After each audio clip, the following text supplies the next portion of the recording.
The night was supposed to be simple. Just a father and his little daughter sharing a quiet dinner at a small corner restaurant. The world outside was cold, but inside, the soft glow of warm lights and the smell of fresh bread made everything feel safe, at least until the door burst open. Two men stormed in, their voices sharp, their eyes locked on a young woman seated near the window.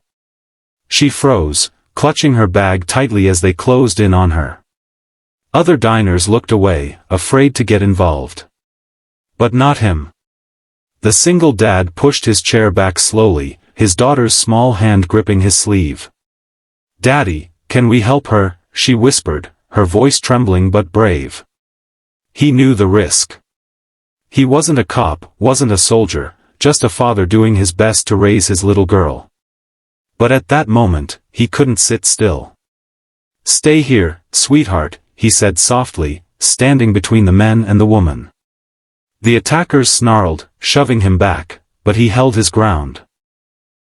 His voice was calm but firm. "Leave her alone. You're not touching her tonight." The restaurant grew silent. Chairs scraped, breaths caught, and the woman's eyes filled with tears. One man lunged, but the dad blocked him, grabbing his arm and slamming him against a table. The other swung wildly, only to stumble as a waiter rushed in with a tray. The chaos broke their confidence. Within moments, the attackers bolted, muttering threats as they fled into the night. The woman collapsed into tears, whispering, "Thank you, you saved me." He didn't answer right away. Instead, he turned back to his daughter, kneeling down so she could see his eyes. "You see, sweetheart? Sometimes helping is scary. But it's the right thing to do." She hugged him tightly, burying her face in his shoulder. The next day, as he dropped his daughter at school and prepared to head to his shift at the construction site, he heard a voice call his name. It was her, the woman from the restaurant. Standing by a sleek black car. She looked different now, dressed in confidence rather than fear. "I never got to thank you properly," she said, handing him a small envelope. He shook his head, refusing it. "I don't need anything. I just did what anyone should do." But she pressed it into his hand anyway, her voice soft.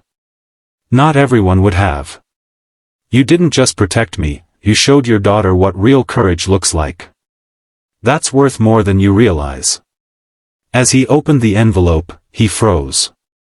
Inside wasn't money, it was a letter. A job offer. A chance at something better. His daughter's laughter echoed from across the schoolyard, and in that moment, he understood, last night had changed more than just one life.